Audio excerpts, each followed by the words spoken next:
Manis. Manis. Manis.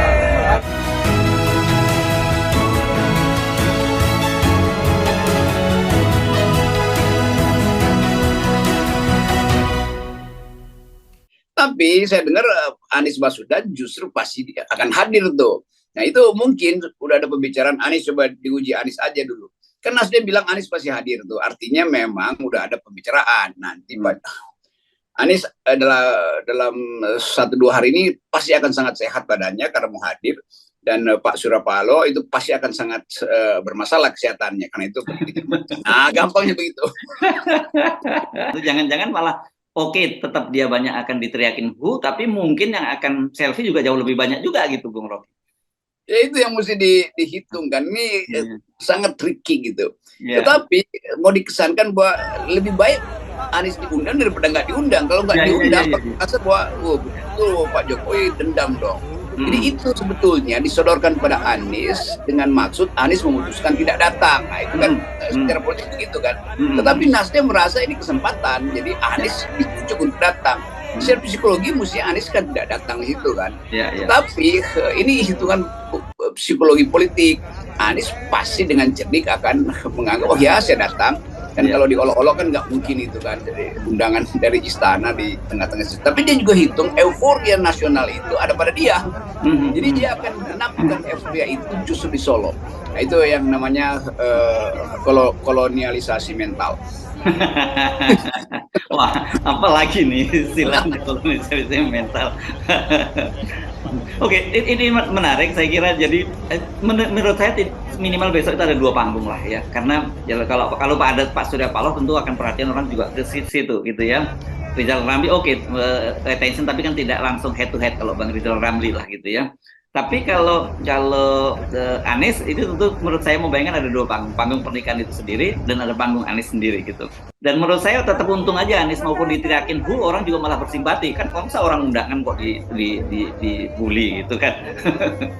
Saya bayangkan memutuskan mengundang Anies itu mungkin 3-4 jam debatnya itu.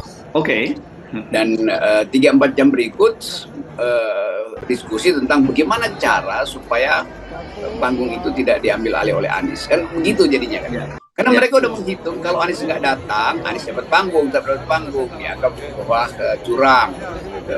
Bekas menteri nggak diundang, bekas wali kota, bekas gubernur nggak diundang tuh. Padahal dua-duanya bersahabat dulu tuh, berarti ada dendam. Tapi kalau Anies datang, apa istilahnya tuh, mitigasinya bagaimana? Kira-kira begitu. Jadi pusing gitu, mungkin psikolog se-Jawa Tengah tuh diajak rapat oleh panitia perkawinan. Ini apa, gimana caranya? Karena headline pasti akan ke Anies itu intinya. Iya. Headline ya itu mah catatan kecil aja. Begitu Anies datang, udah kamera pertama di airport udah Anies diusung kemudian tuh. Narasumber dicariin buat kasih komentar tuh. Nanti Pak Surya Paloh video call dari Jerman, lalu Pak Surya Paloh, ya memang itu tradisi kita, yaitu walaupun yang lebih penting calon presiden yang datang, pada saya hanya ketua partai, ya kira-kira begitu basa-basinya kan.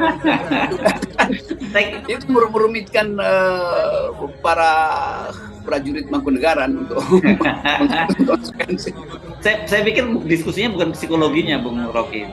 Saya kok menduga sudah ada survei duluan minimal untuk warga Solo. Bagaimana nanti responnya dengan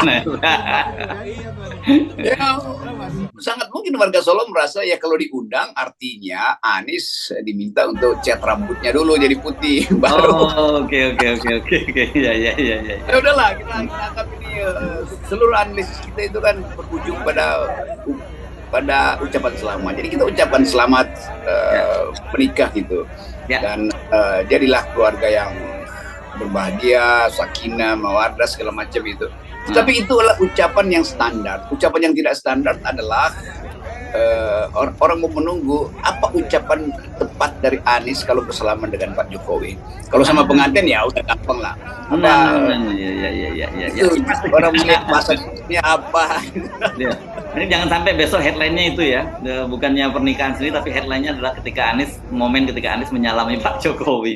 Iya, itu beritanya di situ justru. Ya. Jadi sebagai wartawan, saya pasti akan kalau saya jadi wartawan dulu, pasti kita dulu instruksikan, kameramen, fotografer jangan lupa ya, angle ini yang mesti diambil ya, sudutnya harus clear gitu ya.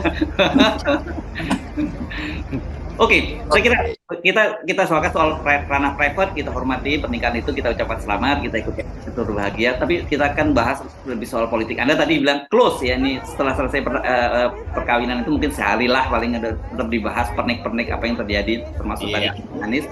Tapi yang berikutnya itu pertanyaannya after ini soal hubungan Surya Paloh dengan Pak Jokowi. Saya kira itu yang soal politik yang perlu kita bahas, Bro. Ya, saya kira Surya Paloh udah tahu bahwa dia akan disingkirkan itu. Mungkin karena udah mungkin akhir Desember, tapi karena masih ada peristiwa evaluasi G20, evaluasi perkawinannya sendiri segala macam.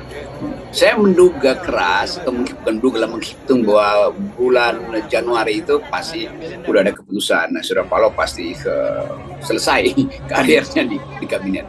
Karena nggak mungkin itu berlanjut isu itu sementara Anies terus hidup suaranya di daerah. Dan survei internal istana juga menunjukkan bahwa Anies itu unstoppable. Salah satu cara adalah ya bukan partainya tuh, itu karena kalau Nasdem dihentikan memang ada efeknya tuh, bahwa publik Indonesia merasa bahwa kok nggak jujur gitu. Nasdem ada di dalam tapi beroposisi itu. Jadi satu soal selesai. Nah, karena itu pasti Pak Surya Paloh berupaya supaya sebelum Januari dia udah kembali dalam keadaan segar bugar untuk menerima surat keputusan pemberhentian 2-3 menterinya. Kira-kira begitu. Oke. Itu udah tahu nih ujungnya nih. Ya. Oke. Bagi kita di tengah hiruk pikuk apapun, kita tetap konsisten ya dengan positioning kita ya. Ini bukan hanya legal standing, tapi juga moral standing kita adalah. Nah, ini itu kata yang selalu kita mesti moral standing dari demokrasi dan 0%. Legal standingnya itu di undang-undang, tapi moral standing ini yang penting. Oke, thank you, Bung Rocky.